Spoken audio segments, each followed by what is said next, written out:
Hi hello viewers, welcome to legend online and YouTube classes. మనం legend online classes ద్వారా current ఇష్యూస్కి సంబంధించి, current డాటాకి సంబంధించి మరియు కరెంటు పాలిటీకి సంబంధించి, అది కరెంట్ ఇష్యూస్ కానీ, కరెంటు డాటా కానీ, కరెంటు పాలిటీ కానీ మనం ఈ రోజు నుండి రెగ్యులర్గా ఈ సెషన్ని మనం కంటిన్యూ చేయబోతున్నాం. మన లెజెండ్ క్లాసెస్ ద్వారా ఏ పాయింట్ కరెంటు డాటా లాగా ఉంది, కరెంటు డాటాకి, కరెంటు ఇష్యూస్కి, అదేవిధంగా కరెంటు పాలిటీకి సంబంధించిన డిఫరెన్షియేషన్ ఏ విధంగా ఉంటుంది అనేది మనం చూస్తూ ఫార్వర్డ్ అయిదాం. ఈరోజు ఈ సెషన్లో మనం తీసుకోబోయే ప్రధానమైనటువంటి అంశాలను మనం డిస్కషన్ చేస్తే, ఇప్పుడు మనం తీసుకోబోయే పాయింట్స్లో ప్రధానంగా ఒక 3 పాయింట్స్ మనం తీసుకోబోతున్నాం. ఈరోజు మనం డిస్కషన్ చేయబోయే పాయింట్స్లో ఫస్ట్ వన్ మనకి ఎమ్మెల్యే కోటాలోని ఎమ్మెల్సీ స్థానాల గురించి ఇక్కడ మనం డిస్కషన్ చేస్తాం. ఎమ్మెల్యే కోటాలో ఎమ్మెల్సీ స్థానాలు ఈరోజు మనకు తీసుకునేటువంటి ఫస్ట్ పాయింట్. తర్వాత మనకి క్రికెట్కి సంబంధించి మన ఇండియా విన్ అయినటువంటి ఆ హిస్టారికల్ బ్యాక్గ్రౌండ్ని మనం ఇక్కడ చూస్తాం. న్యూజిలాండ్ అంటే కివీస్ పైన మన ఇండియా గెలిచినటువంటి విధానాన్ని, అదేవిధంగా ఇండియా ఇప్పటివరకు ఛాంపియన్ ట్రోఫీలో ఎన్నిసార్లు విజయం సాధించింది అనే విధానాన్ని ఇక్కడ మనం గమనిస్తాం. దీంతో పాటుగా 3వ పాయింట్ మనకి కెనడా దేశానికి సంబంధించి, కెనడాకి ఒక నూతన ప్రధానమంత్రిగా ఒక పర్సన్ని నియమించారు. ఆ నూతన ప్రధానమంత్రి ఎన్నికల ద్వారా ఎన్నికయ్యాడు. మరి నూతనంగా ప్రధానమంత్రి అయిన పర్సన్ ఎవరనేది కూడా ఇక్కడ మనం చూద్దాం. మనం ఈరోజు తీసుకునే పాయింట్స్లో ప్రధానంగా 3 పాయింట్స్ మనం తీసుకున్నాం. ఆ 3 పాయింట్స్లో తెలంగాణ, ఏపీలో ప్రస్తుతం మనకి ఎమ్మెల్సీకి సంబంధించిన, ఎమ్మెల్యే కోటాలో ఎమ్మెల్సీకి సంబంధించిన ఎలక్షన్ కోడ్ అంతా కూడా రన్ అవుతుంది. దానికి సంబంధించి మనం పాలిటీలో ఏ రకమైన ప్రశ్నలు రావడానికి ఛాన్స్, మనం ఇప్పుడు తీసుకునే ప్రతి పాయింట్ నుండి మనకి పాలిటీలో ఏ రకమైన క్వశ్చన్స్ వస్తాయి, ఇది కరెంట్ అఫైర్స్లో కరెంటు డాటాలో ఏ రకంగా మనకి క్వశ్చన్ రావడానికి ఛాన్స్ ఉంటుంది, మన కాంపిటేటివ్ బేస్డ్గా దీన్ని మనం చూస్తాం. ఇందులో మనకి తెలంగాణ, ఆంధ్రప్రదేశ్ రెండింటికి సంబంధించి ఎమ్మెల్యే కోటాలోని ఎమ్మెల్సీ అనే దాన్ని ఇక్కడ మనం చూడబోతున్నాం. మనం ఇప్పుడు ఎవరైతే మన వీడియో చూస్తున్నారో ప్రతి వ్యక్తి కూడా మనకి లైక్ చేయండి, షేర్ చేయండి, కామెంట్ చేయండి. ఇలాంటి క్లాస్ అనేది మరికొంతమందికి మనకి ఫార్వర్డ్ అయ్యేలాగా దీన్ని మనం చేయాలని అందరికీ కూడా కోరుతూ, ఇప్పుడు మనకి ఎమ్మెల్యే కోటా ద్వారా ఎమ్మెల్సీ అనేటువంటి సెషన్ ఫస్ట్ మనం ఇక్కడ చూద్దాం. తెలంగాణకి సంబంధించినటువంటి పాయింట్స్లో భాగంగా, అంటే ఎమ్మెల్యే కోటాలోని ఎమ్మెల్సీ ఇప్పుడు ఏపీలో జరుగుతుంది, తెలంగాణలో జరుగుతుంది. మరి పాలిటీ వర్షన్లో ఏ ఆర్టికల్ వీరి గురించి చెప్తుంది అనేది ఇక్కడ మనం చూద్దాం. వీళ్ళంతా కూడా ఇప్పుడు నామినేషన్ వేయడానికి సిద్ధంగా ఉన్నటువంటి వ్యక్తులు, ఎమ్మెల్సీకి సంబంధించినటువంటి. ఇందులో భాగంగా మనకి పాయింట్స్ ఏ విధంగా మనం రిసీవ్ చేసుకోవాలి, ఇప్పుడు ఎమ్మెల్సీ కోటాకి సంబంధించి చూస్తున్నాం. అంటే మనం ఇక్కడ ఆర్టికల్ 169, ఫస్ట్ మనం ఆర్టికల్ 169ని బేస్గా తీసుకోవాల్సిన అవసరం ఉంటుంది. ఆర్టికల్ 169 కంపోజిషన్ ఆఫ్ ఎమ్మెల్సీ అంటాం. Composition of MLC and establishment and cancellation of MLC. ఎమ్మెల్సీకి సంబంధించినటువంటి ఏర్పాటు ఏ విధంగా ఏర్పాటు అవుతుంది, ఎమ్మెల్సీని ఏ విధంగా రద్దు చేస్తారు. ఒక రాష్ట్రంలో కొత్తగా ఎమ్మెల్సీ ఏర్పడాలంటే దానికి సంబంధించిన ప్రొసీజర్ ఏంటి, ఒక రాష్ట్రంలో ఎమ్మెల్సీ రద్దు చేయాలంటే దానికి సంబంధించిన ప్రొసీజర్ ఏంటి. మరి ఎమ్మెల్యే కోటాలో ఇప్పుడు 5గురు మాత్రమే పోటీ చేయబోతున్నారు. తెలంగాణలో మొత్తం 40 మంది ఎమ్మెల్సీ ఉంటే, ఈ 40 మంది ఎమ్మెల్సీలో మనకి ఇప్పుడు ప్రస్తుతం జరిగేదంతా కూడా ఎమ్మెల్యే కోటాలోని ఎమ్మెల్సీకి సంబంధించి. ఒకసారి చూద్దాం.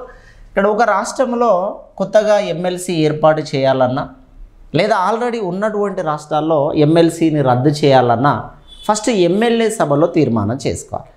ఫస్ట్ ఎమ్మెల్యే సభలో 2/3 ఎమ్మెల్యేస్ అంతా దీన్ని యాక్సెప్ట్ చేయాలి. ఫస్ట్ 2/3 ఎమ్మెల్యేస్ అంతా యాక్సెప్ట్ చేసి మేము అంగీకరిస్తున్నాము, ప్లస్ లేనటువంటి రాష్ట్రాల్లో ఏర్పాటు చేయడానికి మా రాష్ట్రంలో ఎమ్మెల్సీ ఏర్పాటు కావాలని మేము అనుకుంటున్నాము, ఏర్పాటు చేసుకోవడానికి మేము 2/3 వంతు తీర్మానం చేశాం.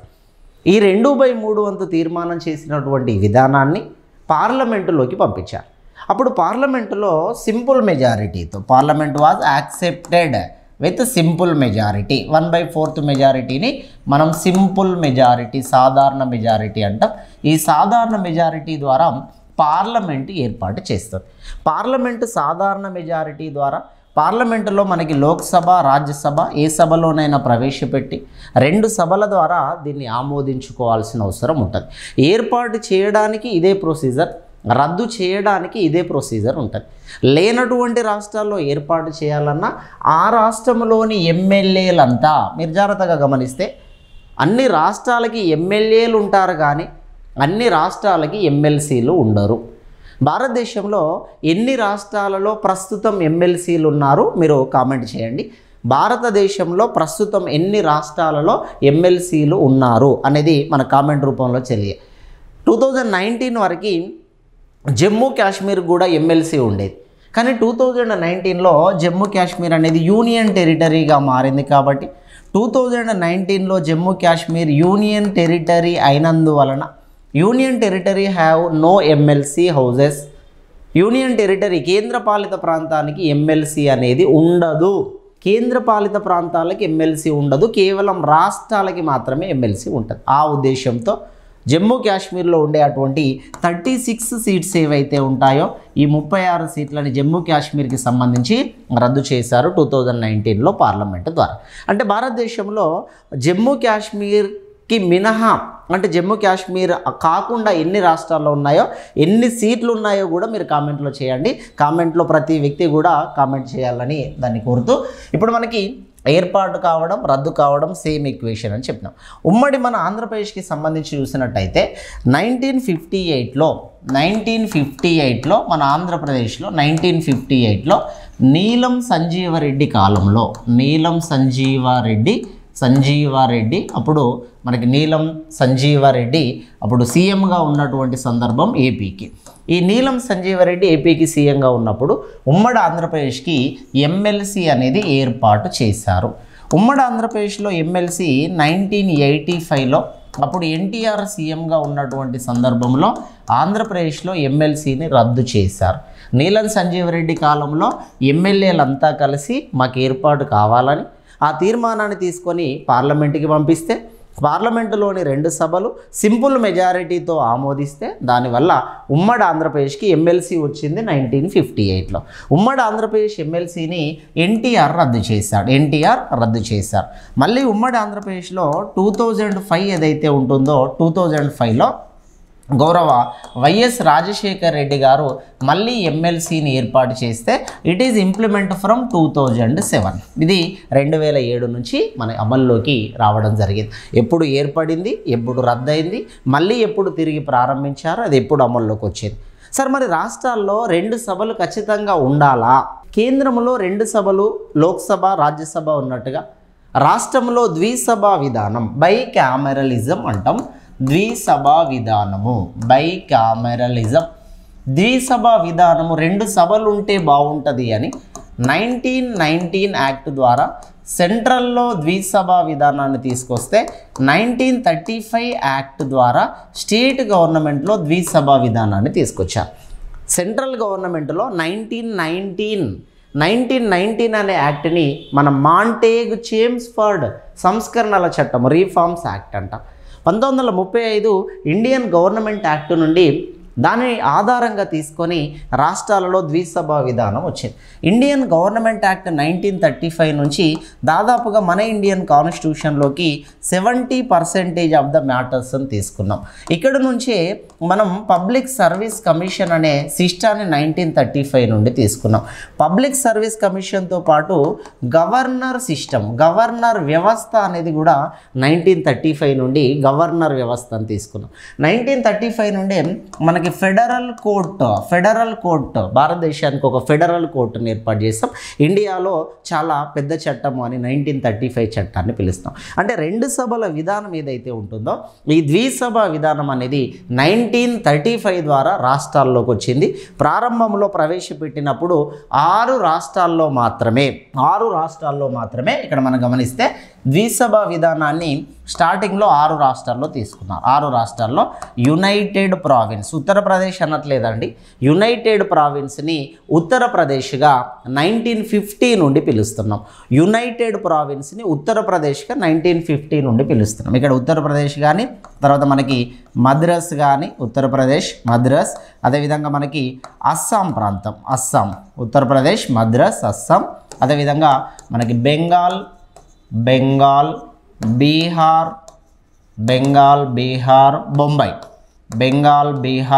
బొంబాయి, ఈ 6 ప్రాంతాలు ఏవైతే ఉంటాయో యునైటెడ్ ప్రావిన్స్, మద్రాస్, అస్సాం అనేటువంటి ప్రాంతం ఏదైతే ఉందో ఇవి మూడింటితో పాటు బెంగాల్, బీహార్, బొంబాయి అనే 6 రాష్ట్రాల్లో 1935లో మనకి ద్విసభ విధానం అనేది ఏర్పాటు చేశారు. కాబట్టి ఎమ్మెల్సీ ఎలక్షన్ ప్రాసెస్ చూసినాం. మరి ఎలక్షన్లో ఎన్ని రకాలుగా ఉంటాయి ఎమ్మెల్సీకి సంబంధించి, ఇది కూడా one of the important point.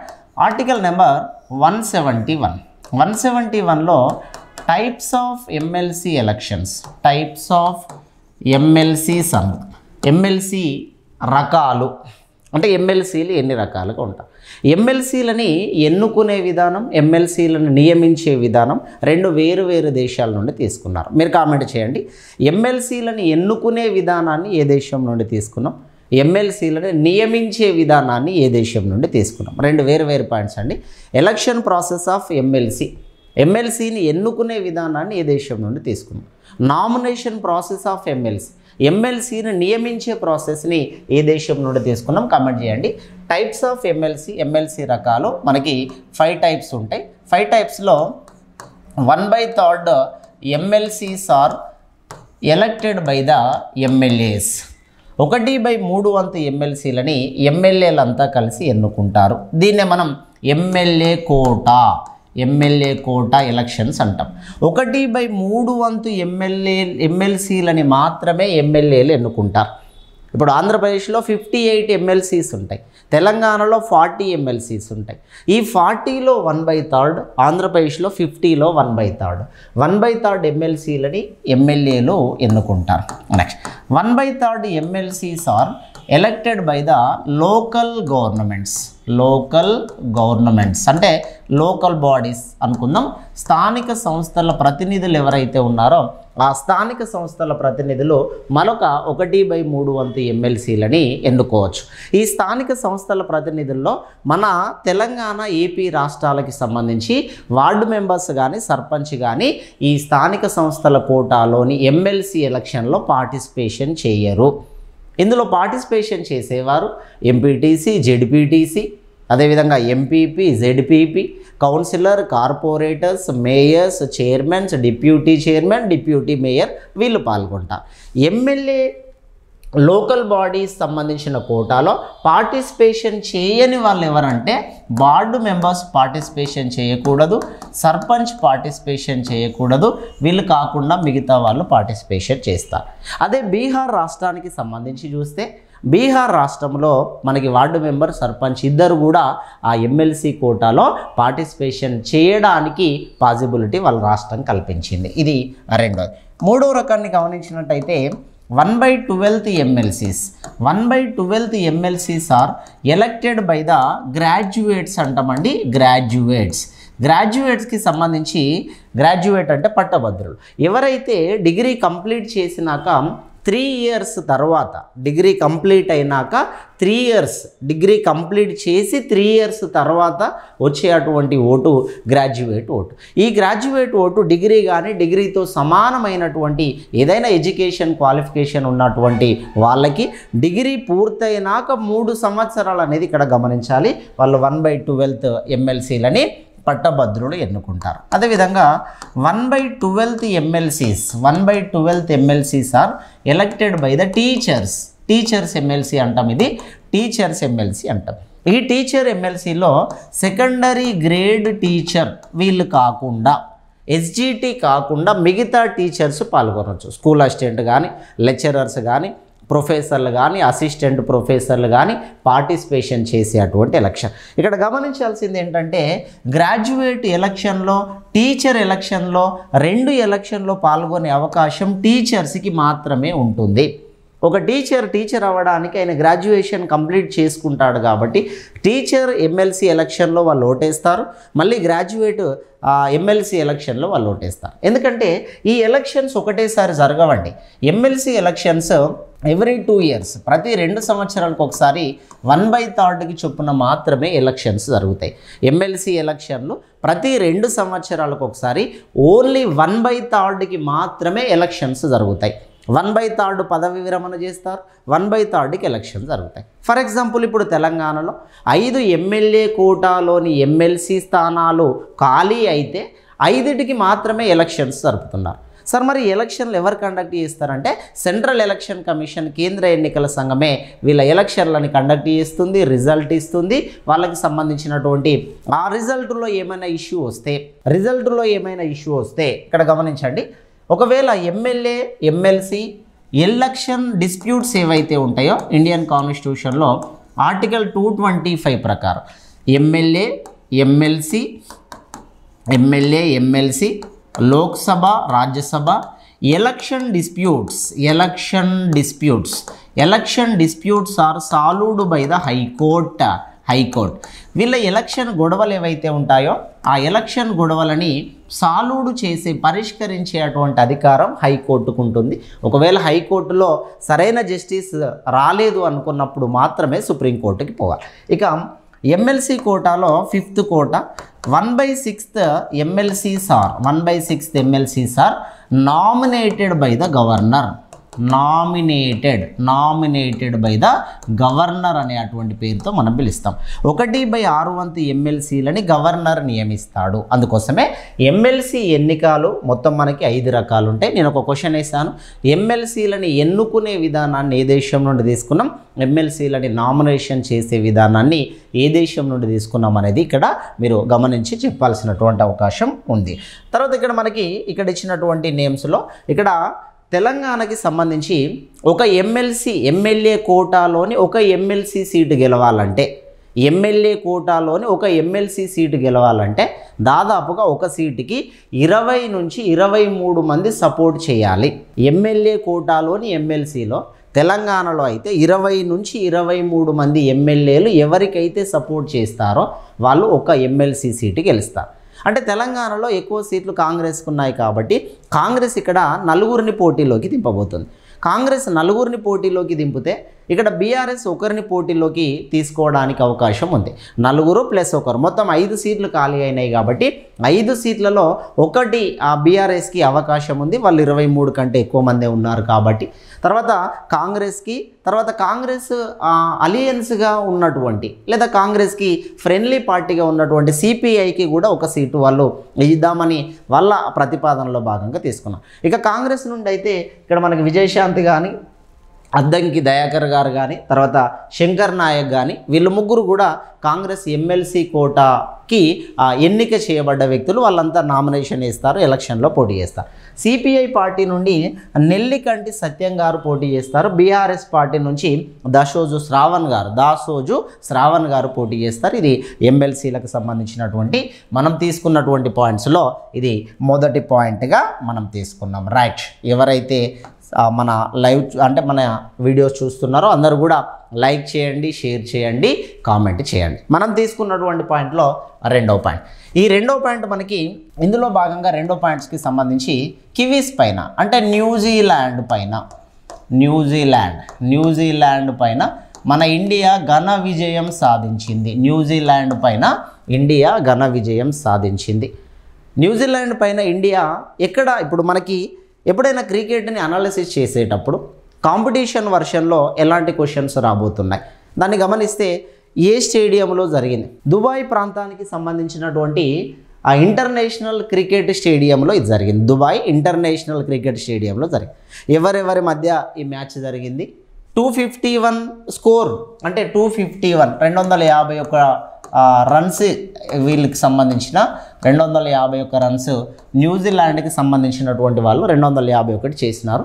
వాళ్ళకంటే ఒక రన్ ఎక్కువ వచ్చినా ఆటోమేటిక్గా మనం గెలిచినట్టే కాబట్టి 49 ఓవర్ వరకే మన వాళ్ళు అనుకున్నటువంటిది సాధించడం అనేది జరిగింది.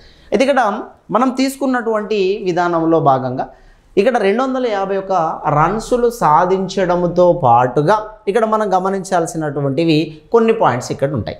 ఈ కొన్ని పాయింట్స్లో మనం ఇక్కడ ఏం నేర్చుకోవాలి, ఈ ట్రోఫీ ఏదైతే ఉంటుందో, ఈ ఛాంపియన్ ట్రోఫీ ఏదైతే ఉంటుందో, ఇక్కడ ఛాంపియన్ ట్రోఫీ అనేది ఇప్పటివరకు మనం 3 సార్లు గెలుచుకున్నాము. ఇది చాలా ఇంపార్టెంట్ అండి. ఛాంపియన్ ట్రోఫీ, ఈ ఛాంపియన్ ట్రోఫీ ఏదైతే ఉంటుందో ఇప్పటివరకు 3 టైమ్స్ 3 సార్లు మన ఇండియా గెలుచుకోవడం జరిగింది. ఛాంపియన్ ట్రోఫీ 3 టైమ్స్ మనం గెలుచుకున్నటువంటి సందర్భంలో 3 టైమ్స్ గెలుచుకున్నది ఏ సందర్భంలో మనం గెలుచుకున్నాము అనేది ఇక్కడ మనం ఒకసారి గమనించినట్టయితే, ఛాంపియన్ ట్రోఫీని మనం 3 టైమ్స్ తీసుకున్నాం. ఆ 3 టైమ్స్ తీసుకున్నటువంటి దాంట్లో మొదటిది 2002లో మనం తీసుకున్నాం. ఫస్ట్ టైం తీసుకున్నటువంటి ఛాంపియన్ ట్రోఫీ 2002లో ఛాంపియన్ ట్రోఫీ మొదటిసారిగా మనం గెలుపొందడం అనేది జరిగింది. తర్వాత రెండోది 2013లో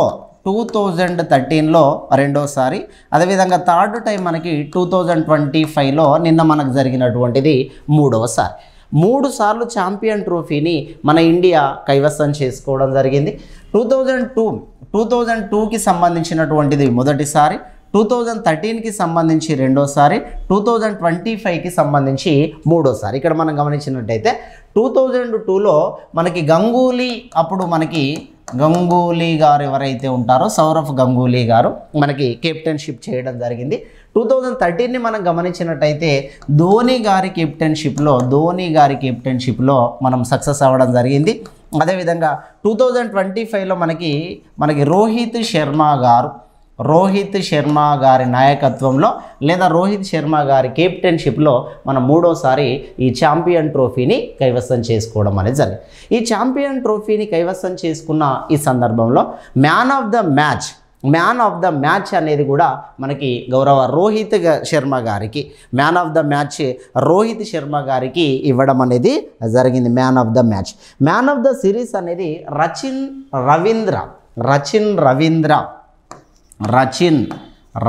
రవీంద్ర అనేటువంటి పర్సన్ ఎవరైతే ఉన్నారో ఈయన న్యూజిలాండ్ ప్రాంతానికి సంబంధించినటువంటి వ్యక్తి. మ్యాన్ ఆఫ్ ద సిరీస్ అనేది కైవసం చేసుకున్నాడు Rachin Ravindra. Man of the match ఏదైతే ఉంటుందో ఈ మ్యాన్ ఆఫ్ ద మ్యాచ్ గౌరవ మన రోహిత్ శర్మ గారికి రావడం అనేది జరిగింది. మరి ఈ ట్రోఫీకి సంబంధించి ఛాంపియన్ ట్రోఫీ గెలిచినటువంటి విజేతలకి ఇచ్చేటువంటి డబ్బును మనం గమనించినట్టయితే ఇది కూడా మన కాంపిటేటివ్ ఎగ్జామ్స్లో చాలా ఇంపార్టెంట్ అండి. గెలిచినటువంటి వాళ్ళకి ఇక్కడ ప్రైజ్ మనీ అనేది మనకు ఉంటుంది కాబట్టి 19.4 కోట్ల రూపాయలు గెలిచినటువంటి వాళ్ళకి, విన్నర్కి 19.4 కోట్ల రూపాయలు. రన్నర్ ఎవరైతే ఉన్నారో ఇప్పుడు న్యూజిలాండ్కి 9.7 కోట్ల రూపాయలు, 9.7 కోట్ల రూపాయలు రన్నర్కి అంటే న్యూజిలాండ్కి. గెలిచినటువంటి ఇండియాకి 19.4 కోట్ల రూపాయలని ఇవ్వడం అనేది జరిగింది. ఇది మన క్రికెట్కి సంబంధించినటువంటి ఇచ్చినటువంటి దాంట్లో ఒక ప్రధానమైన విషయం. ఇక తర్వాత మనం ఈరోజు తీసుకున్నటువంటి పాయింట్స్లో రెండో పాయింట్ కంప్లీట్ చేసుకున్నాం. Point number 3. మూడో పాయింట్కి ఈరోజు మనం తీసుకున్నటువంటి దాంట్లో మూడో పాయింట్కి ఒకసారి మనం వెళ్దాం. మూడో పాయింట్ ఇక్కడ మనం ఏం చెప్పాల్సి వస్తుంది అంటే, మూడో పాయింట్లో మన కెనడా దేశానికి సంబంధించి ప్రధానమంత్రిగా నూతనంగా ఒక పర్సన్ని మనం తీసుకున్నాం. కెనడా దేశానికి సంబంధించిన ప్రధానమంత్రిగా ఒక వ్యక్తి నూతనంగా నియమించబడ్డాడు. మార్చి 10వ తేదీన నూతనంగా ఒక పర్సన్ వచ్చాడు. మరి ఏం జరిగింది సార్? దీనికంటే ముందు గమనించినట్టయితే ఇక్కడ ఒక పాయింట్ ఇచ్చినాం మనం. ఇక్కడ జస్టిన్ ట్రూడో అనే అటువంటి పర్సన్ ఎవరైతే ఉన్నారో ఈ జస్టిన్ ట్రూడో అనే పర్సన్ జస్టిన్ ట్రూడో అనే పర్సన్ ఎవరైతే ఉన్నారో కెనడా దేశానికి 23rd PMగా ఉండే, 23వ ప్రధానమంత్రిగా జస్టిన్ ట్రూడో అనే పర్సన్ ఉండే. ఈ జస్టిన్ ట్రూడో కెనడా దేశానికి ప్రధానమంత్రిగా 2015 నుండి 2025 వరకు కూడా కొనసాగినాడు. 2025 వరకు కూడా కొనసాగినాడు. ఇక్కడ ఆయన 23rd ప్రైమ్ మినిస్టర్గా జస్టిన్ ట్రూడో గారు కొనసాగుతూ కొన్ని కారణాల వల్ల అక్కడ దేశంలో ఉండే అటువంటి కొన్ని భిన్నమైన పరిస్థితుల వల్ల ఆ ట్రూడో గారు రాజీనామా చేశారు. ట్రూడో గారు రాజీనామా చేసింది ఏ పార్టీకి రాజీనామా చేశారంటే లిబరల్ పార్టీ అనే దానికి ట్రూడో గారు రాజీనామా చేశారు. ఆ లిబరల్ పార్టీకి రాజీనామా చేస్తే అక్కడ మళ్ళీ ఎలక్షన్స్ కండక్ట్ చేయాలి. ఒక ప్రధానమంత్రి పోయినాక మళ్ళీ ఎలక్షన్స్కి కండక్ట్ చేస్తారు. అయితే అక్కడ విచిత్రం ఏంటంటే ఎవరైతే లిబరల్ పార్టీకి అధ్యక్షుడిగా ఉంటారో, ఎవరైతే లిబరల్ పార్టీకి అధ్యక్షుడిగా ఎన్నికవుతారో అతడే ఆ కెనడా దేశానికి ప్రధానమంత్రి అవుతారు. లిబరల్ పార్టీకి అధ్యక్షుడిగా ఎవరిని పెడదామని ఎలక్షన్స్ జరిగినటువంటి సందర్భంలో ఆ ఎలక్షన్లో దాదాపుగా 1,40,000 మంది పాల్గొన్నారు. 1,40,000 మంది ఆ ఎలక్షన్లో పాల్గొన్నారు. 1,40,000 మంది ఆ ఎలక్షన్లలో పాల్గొని ఎవరైతే మనకి ఆ సరైనటువంటి పర్సన్ అని అనుకుంటారో వాళ్ళు కొత్త ప్రధానమంత్రిని ఎన్నుకోవడం జరిగింది. కాబట్టి మళ్ళీ గమనించండి, కెనడా దేశానికి సంబంధించిన 23వ ప్రధానమంత్రి అయిన జస్టిన్ ట్రూడో రాజీనామా చేశారు. అతను 2015 నుండి 2025 వరకు లిబరల్ పార్టీకి సంబంధించినటువంటి ఒక నాయకుడు. అదేవిధంగా లిబరల్ పార్టీ అధ్యక్షుడు ఎవరైతే ఉంటారో ఆ లిబరల్ పార్టీ అధ్యక్షుడే ఆ దేశానికి ప్రధానమంత్రిగా ఉంటాడు. కాబట్టి అతడు రాజీనామా చేశారు. అతడు రాజీనామా చేసిన తర్వాత ఆ కెనడా దేశానికి సంబంధించి 1,40,000 మంది ప్రజలు ఎవరైతే ఓటింగ్లో పాల్గొన్న వాళ్ళు ఉన్నారో, అంటే మనకి కెనడా దేశ కాలమానం ప్రకారం నిన్న సాయంత్రానికే రిజల్ట్ ఫైనల్ అవుతాయి. మన దేశ కాలమానం ప్రకారం ఈరోజు ఉదయం 5 నుంచి 6 మధ్యలోనే ఆ ఎలక్షన్ ఫలితాలు వచ్చినట్టుగా మన దేశ కాలమానం, వాళ్ళ దేశ కాల టైమింగ్స్ వేరే ఉంటాయి. కాబట్టి ఈరోజు మార్నింగే మనకి మార్చి 10వ తేదీన మార్చి 10కి మనకి ఇక్కడ ఒక నూతన కెనడా దేశానికి సంబంధించిన నూతన ప్రధానమంత్రి మార్క్ కార్నీ అనే పర్సన్ ఎవరైతే ఉంటారో కెనడా దేశానికి ప్రధానమంత్రి అయ్యాడు. కెనడా దేశానికి 24th PM ప్రధానమంత్రిగా మార్క్ కార్నే అనేటువంటి పర్సన్ కెనడా దేశానికి ప్రధానమంత్రిగా 24వ పర్సన్గా మనం ఆయనను తీసుకోవడం అనేది జరుగుతుంది. అయితే ఎవరైతే గెలుస్తారో ఈ గెలిచినటువంటి విజేత ఎవరైతే ఉంటారో ఆ గెలిచినటువంటి విజేతతో గవర్నర్ జనరల్ ఎవరైతే ఆ దేశానికి సంబంధించిన గవర్నర్ జనరల్ ఉంటారో ఆయన ప్రమాణ స్వీకారం చేయిస్తారు. గవర్నర్ జనరల్ చేత ప్రమాణం చేయిస్తారు. కాబట్టి ఇక్కడ చెప్పబడినటువంటి పాయింట్స్ మీరు ఇక్కడ గమనించండి. మనం ఈరోజు 3 పాయింట్స్ మనం ఇక్కడ డిస్కషన్ చేసుకున్నాం. ప్రధానంగా ఒకటి ఎమ్మెల్సీ ఎన్నిక రకాలు, ఎవరు ఓటేస్తారు అనేది మనం మాట్లాడుకున్నాం. తర్వాత రెండోది క్రికెట్ మనకి సంబంధించి క్రికెట్ ఆటకి సంబంధించి ఛాంపియన్ ట్రోఫీ ఏదైతే ఉంటుందో మనం ఎన్నిసార్లు గెలుచుకున్నాం, man of the match, man of the series ఎవరికి, ఎంత డబ్బు వచ్చింది, ఎంత విన్నర్కి రన్నర్కి వచ్చింది అనేది చూసినాం. తర్వాత కెనడా దేశానికి సంబంధించిన నూతన ప్రధానమంత్రిని కూడా మనం ఇక్కడ చూస్తాం. ఎవరైతే మన లెజెండ్ క్లాసెస్ వింటున్నారో ప్రతి వ్యక్తి కూడా దీన్ని లైక్ చేయండి. నేను మధ్యలో కొన్ని క్వశ్చన్స్ అడిగాను, క్వశ్చన్స్కి మీరు ఆన్సర్ చేయాలి. దానికి సంబంధించి మరొక వీడియోలో మనం కలుద్దాం. Thank you so much. Thank you అలా.